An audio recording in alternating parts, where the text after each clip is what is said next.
Hello and welcome. I am Dr. Lara May, a clinical pharmacist specializing in functional medicine, as well as a certified yoga teacher and Reiki master. I run a truly integrative health coaching practice encompassing functional medicine lab testing, yoga and meditation, and a sprinkling of Reiki energy medicine. Join me here on Light Body Radio to break through your health plateau and come into alignment with your natural vitality.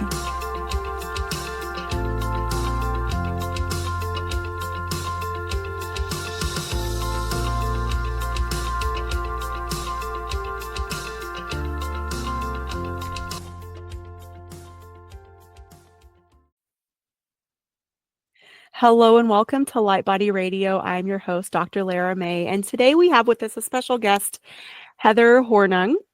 She is a certified energy healer and human design guide who teaches others how to heal on an energetic level in order to connect with their purpose and transform their lives.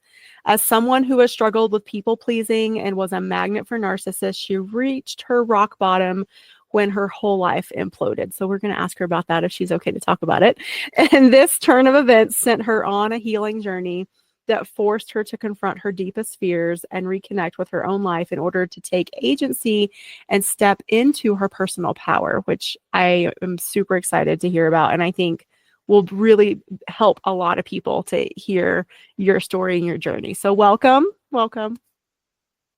Thank you so much, Dr. Lara, for having me. It's such a pleasure to be a guest on your podcast today. And yeah, where do I begin? Gosh, I had this experience where I just woke up one day and I was like, how did I get here? Whose life am I living? And who am I living for? I had reached this place where I was like utterly exhausted, felt completely disconnected from myself, and I was overwhelmed. I was so busy doing, being, trying to meet everyone else's needs in my life, trying to manage everybody else's perceptions and experiences. And it was exhausting. Yeah. And right around that time, the gift of human design appeared in my life. I wasn't looking for it. Somebody just randomly introduced me to it. And I was like, what is this? And I just created this like fascination within me that I just kept pursuing. I couldn't get enough. I just went down that rabbit hole. And through that, I learned so much about, I'm going to bring up this word, conditioning, which was something that I wasn't even aware of. I didn't know that that was a thing. I didn't know that so much of who I was being was who I was taught to be. And I was living in this way where I was doing what I thought I had to do in order to get what I was supposed to want. I was on this track of meeting other people's expectations. This formula of, if you do this, you go to school, you get married, you get a job, you follow this career path, then everything's going to be great and you're going to be happy and fulfilled. And it could not have been further from the truth. And it's like, I can look back now and see every time that I made a decision based on what the pressure I was feeling from the outside of me was guiding me towards, the further I stepped away from what was meant for me, from my own authentic desires and connection. Oh, yeah, it really led me down this whole healing journey. And over the past 7 years, my life has been completely like turned on its head. As you said, it imploded. And it's been a matter of just rebuilding it in a way that's really authentic and genuine to who I am. Well, I feel like nothing in this life is constant except the change. And when we've had an awakening, sometimes it takes an implosion to either number one to either wake us up, or if we've had the awakening first, and then sort of that implosion to really propel us on the path that we're supposed, like, quote unquote, supposed to be on, or our true soul's path, versus, like you said, the path of, I'm living this life for all these other people but not myself, or I'm living this life because this is the things that society says I'm supposed to have done or accomplished by a certain age, and for my gender and for my station in life, all the things, all the BS.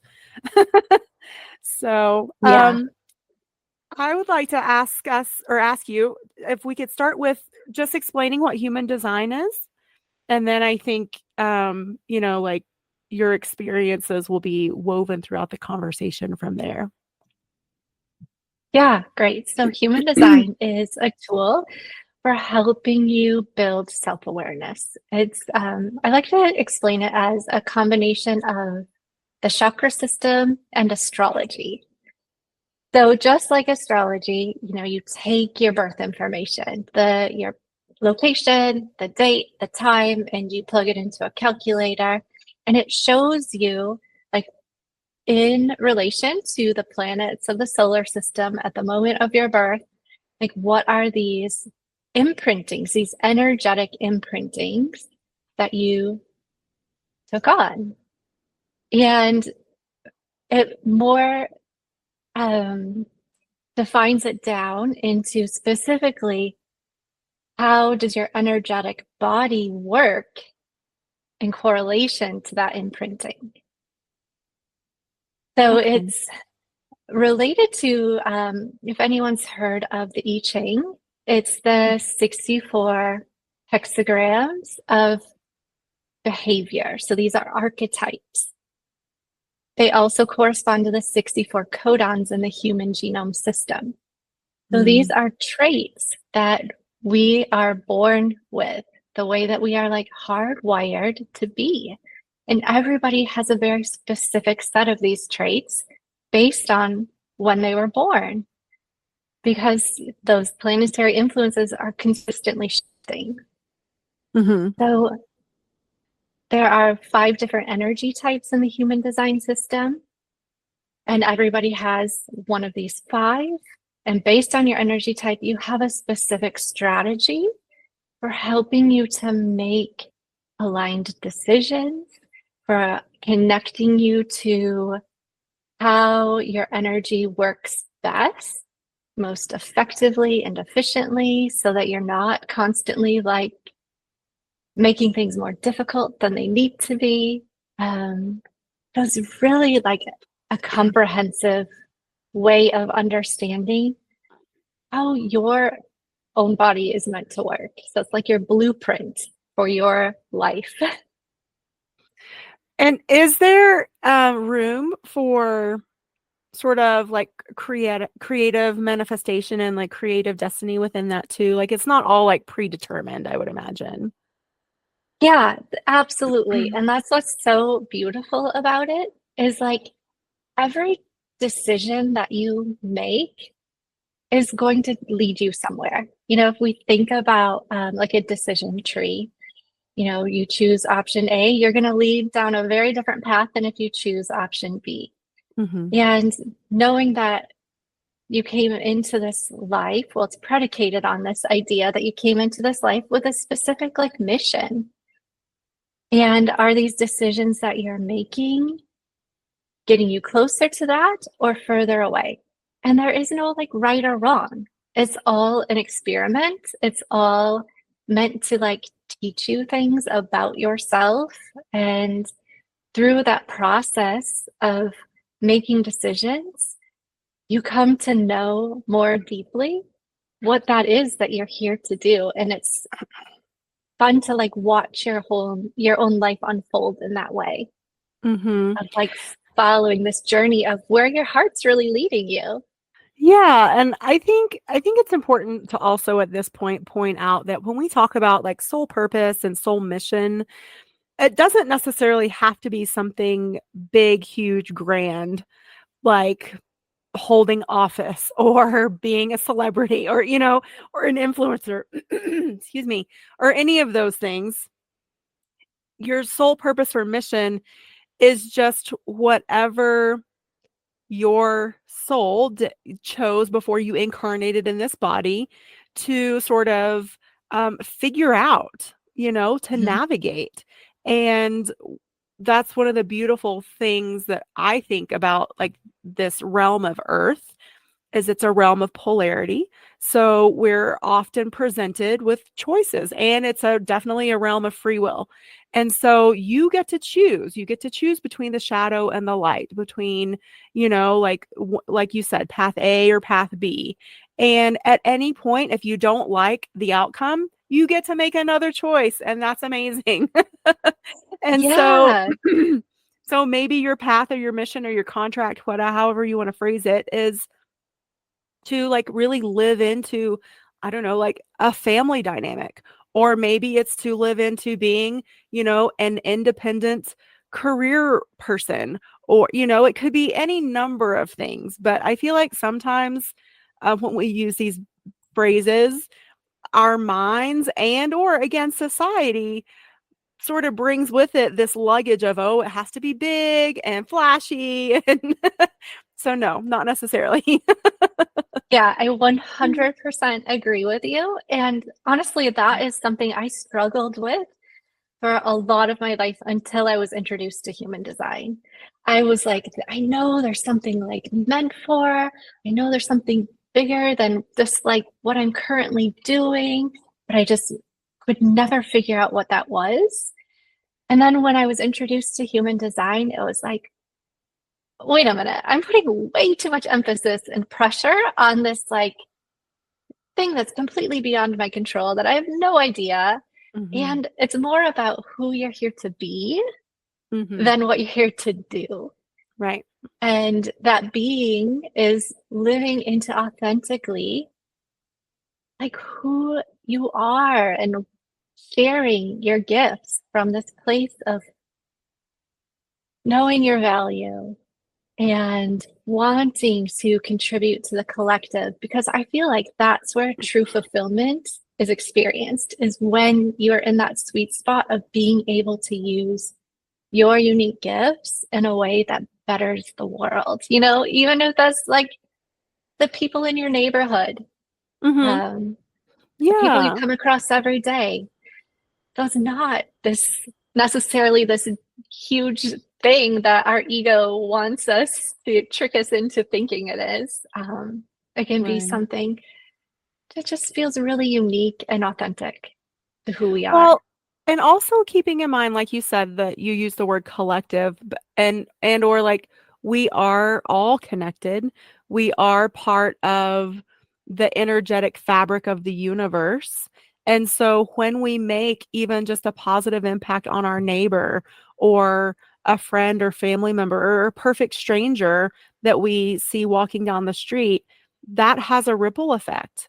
And that this is actually part of the laws of thermodynamics too. Like for every action is an equal and opposite reaction.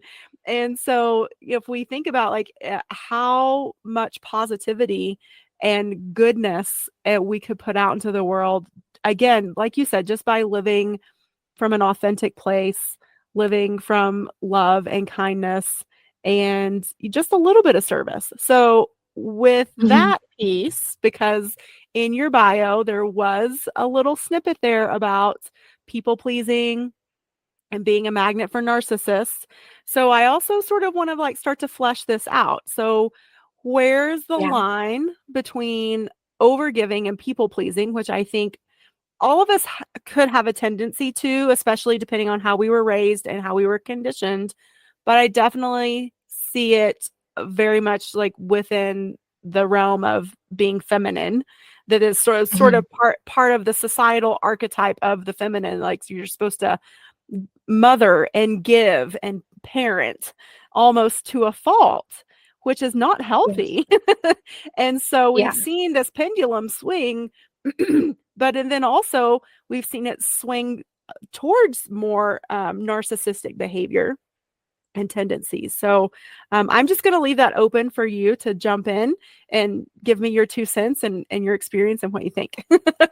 Yeah, absolutely. Okay, so I feel like my life created this perfect storm of making me into this people pleaser. I was raised in an evangelical Christian home that's very conservative, and from a very young age, this was like cemented into my brain. The acronym JOY: Jesus, others, you. So first, you live in service to Jesus, then you live in service to others, and then whatever's left, hopefully you get something for yourself. So Oh, right wow. away, I was coming from this worldview of like, I come last, and that's how I Mhm. be a good person. That's how I be of service to the world. That's how I be a good Christian. That was a lot to get to like Right. move past. So then I became a mom at 19. Already now my life is no longer about me. Like the focus Right. is already like on this other person. And how do I take care of her? How do I, put all of my needs and goals aside in order to create like stability and a loving environment for this new person that's now in the world that I'm 100% responsible for? Sure. So there was a lot of pressure from that. And then because I grew up in the church, so much pressure to then get married to the father of my child. Mhm. And this was not a very healthy relationship because people pleasers, they are kind of a perfect match for somebody with narcissistic tendencies. They're exactly who a narcissist is looking for Mm. because they are willing to put themselves aside. They are more concerned with the other and prioritizing what the other needs. And they will put up with so much, like willing to settle for scraps in order to maintain connection. Because the things that are most important to a people pleaser are maintaining connection, um, and feeling like you're being validated from your external circumstances. And as somebody who have been empathic my whole life, I didn't realize that piece until human design. And then I could see like my energy blueprint. I was like, my emotion center is completely open, meaning I am somebody who is constantly taking in the emotional energy of my environment. I'm Mhm. experiencing it in my own body. And I'm thinking that those are my feelings and that there's something wrong with me that I need to correct. So I was constantly like trying to manage everything in my environment in order to feel like a sense of peace and inner, calm for myself, Mhm. not realizing like, actually, that's not my stuff. Right. So, not knowing these things and just like trying my best to control my environment and make the people around me happy so that I felt safe. Because if you're not familiar with some of the narcissistic tendencies, one of them is being really emotionally volatile. And of Mm. course, it's a spectrum and it can show up in different ways for different people. But they have this deep sense of insecurity. And so they almost borrow their security from the people around them. And they can be,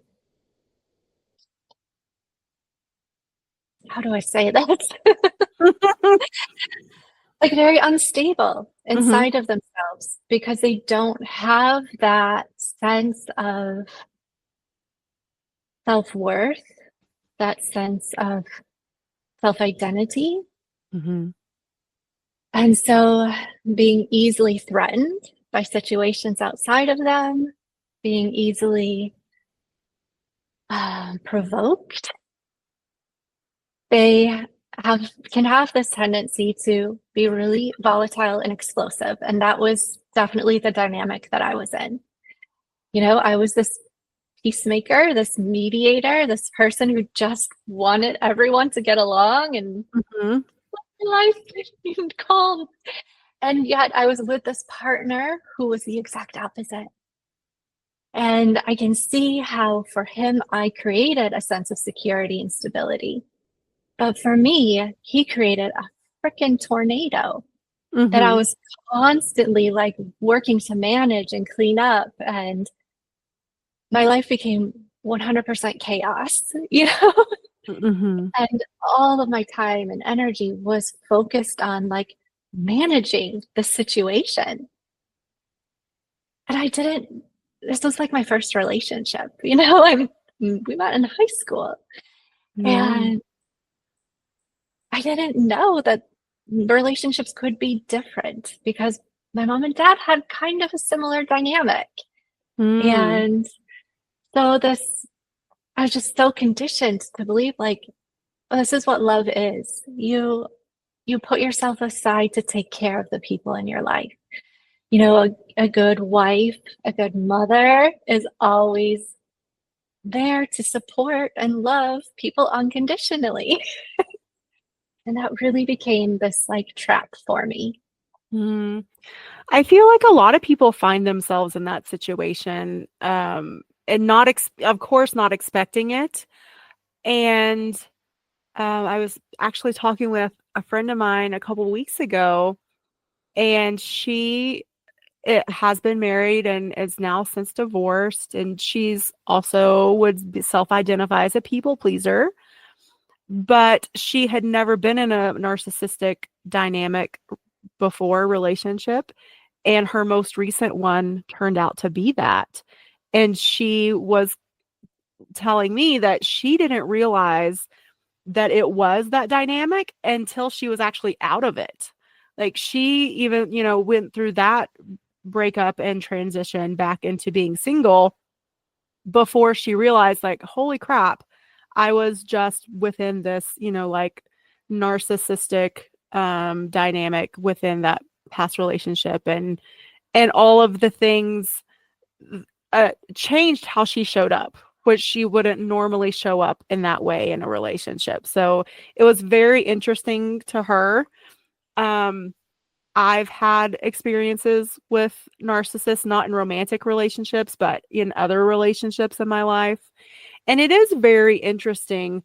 And especially, if I've, and I know other people too that have like tried, air quotes, tried over and over and over to create like a healthy dynamic, like an egalitarian dynamic. So, like a healthy give and take, a balance. But it just seems like no matter what, at some point it'll revert back to the power is shifted. The narcissistic person always maintains the position of power and the dynamic of the relationship. And like I said, this doesn't have to be romantic. For a lot of people, it does show up as a romantic relationship, but it could be a friend, it could be a family member. And and I think with a romantic relationship, like with my friend, like you can break up and move on. I mean, if you're married, yes, you could maybe have to go through a divorce, and that could be expensive and painful and all the things. But if it's a family member, I mean, you can't really divorce your family. Yeah. So like and then like thinking back and weaving in the whole concept of like life purpose and soul contracts into that too. It's just like it can become a lot, and Yeah. sometimes you're thinking like, seriously. Seriously, universe, really?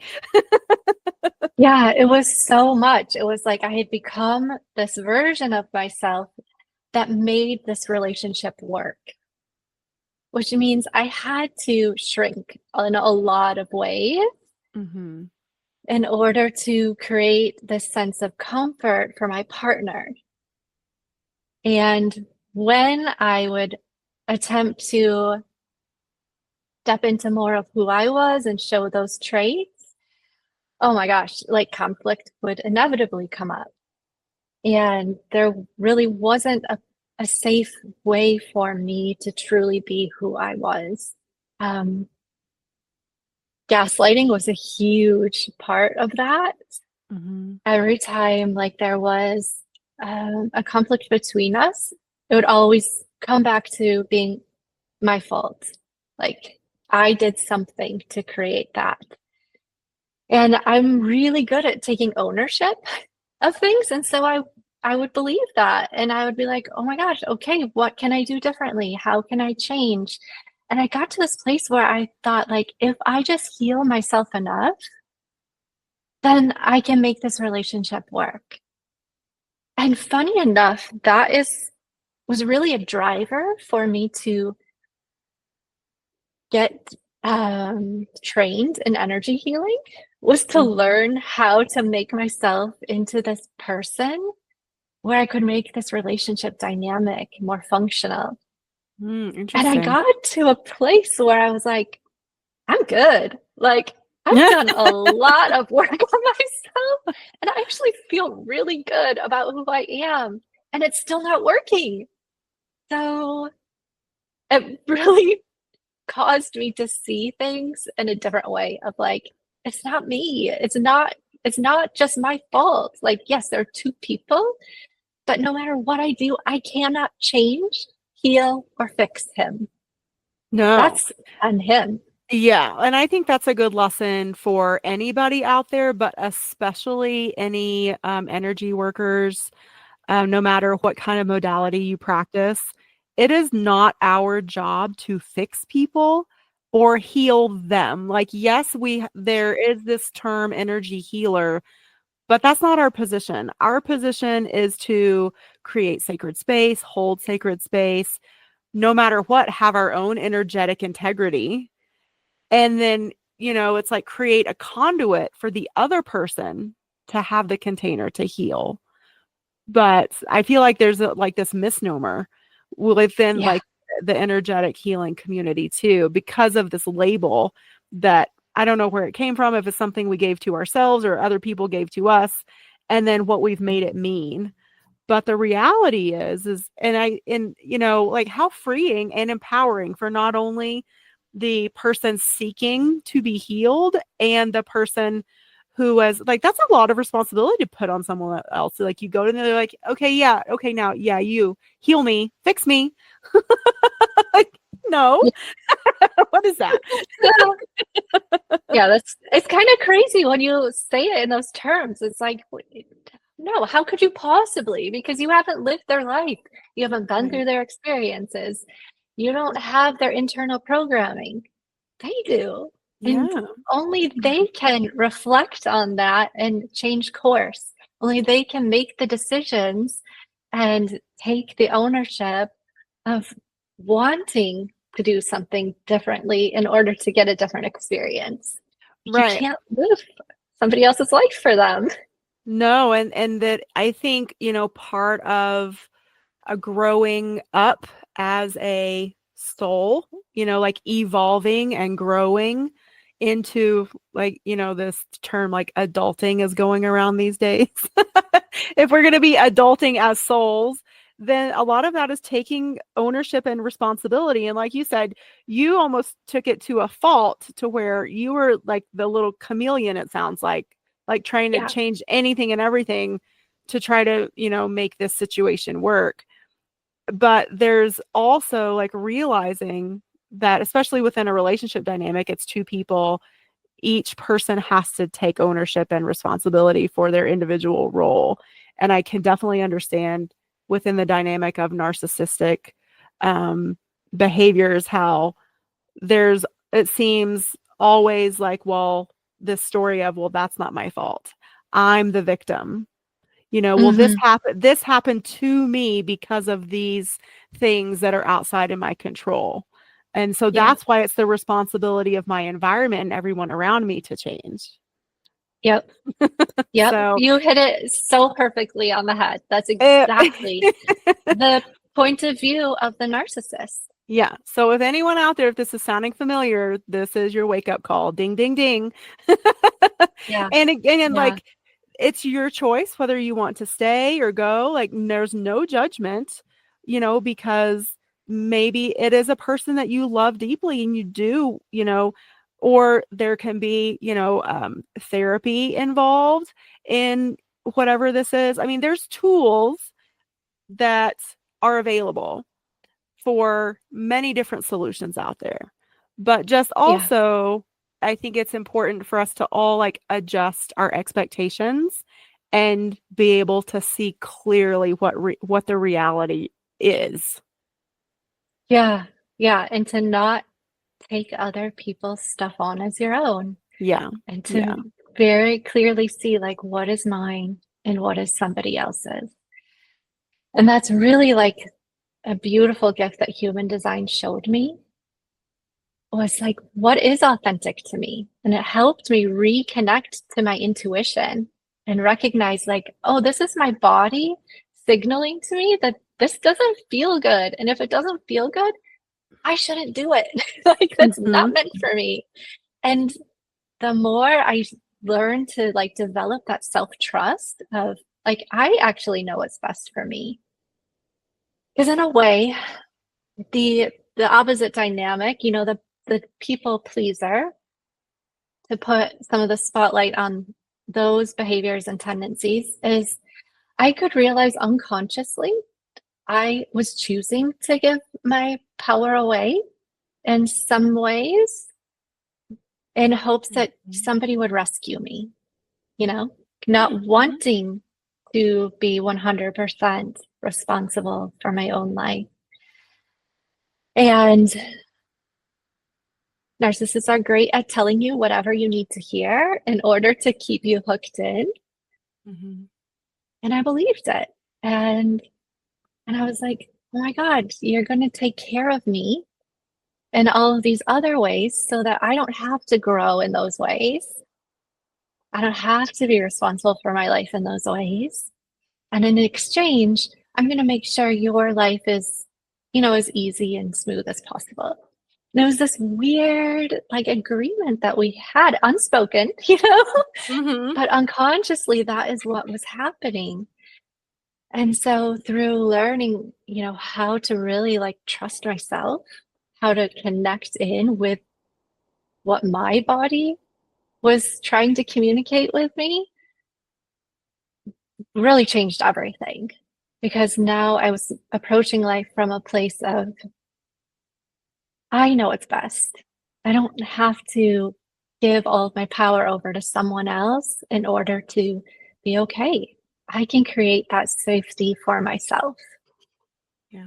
So that required me to do so much healing in like all these different ways, like my nervous system, learning how to emotionally regulate for myself, um, just learning how to be with difficult circumstances without this desire to run in and fix and save and solve for other people. Like that was very challenging for me because that was my go-to. That's how I feel good and safe, is if I make sure you're okay. Right. Yeah. Yeah. So, are there any like tools or tips and tricks that we can leave our audience with today for some of Yeah. that? Absolutely.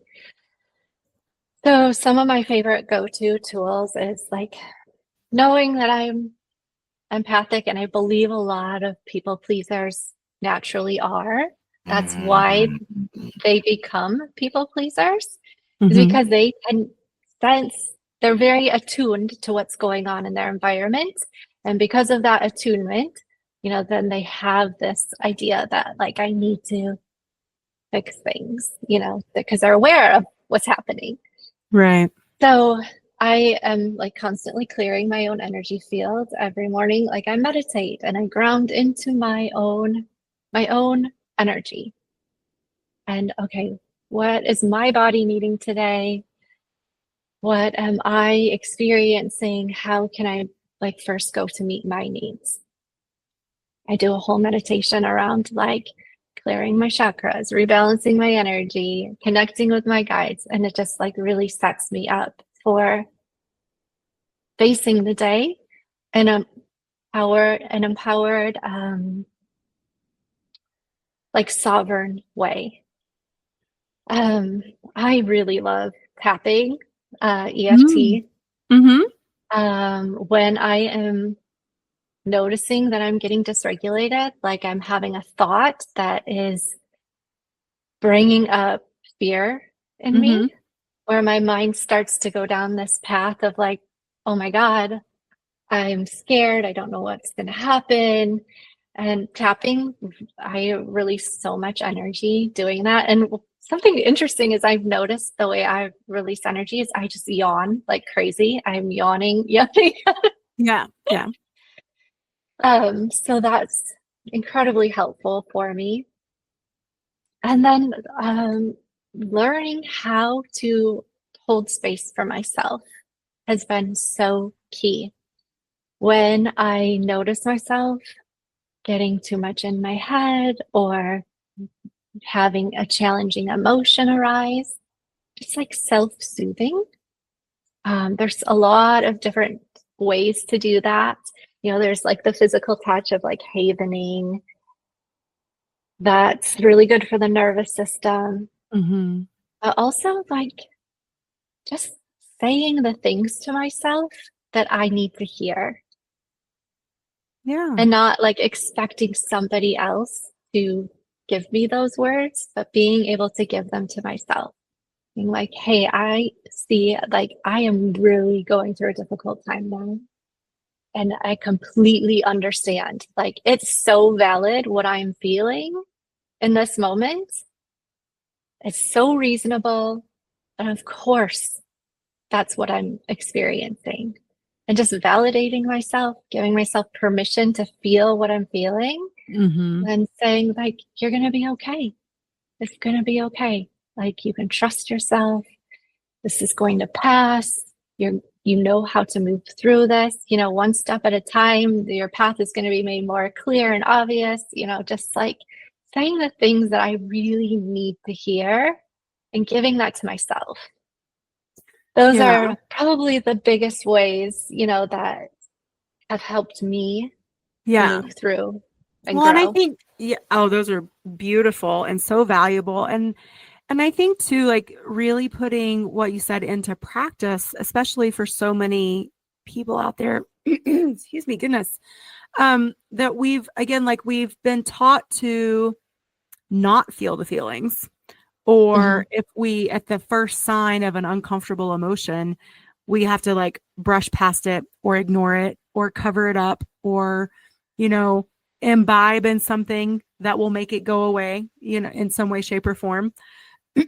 And so just really, like you said, allowing yourself that space to have the feeling and be in it for as long as you need to, because when we allow it to be there, then eventually it will also dissipate and pass on its own.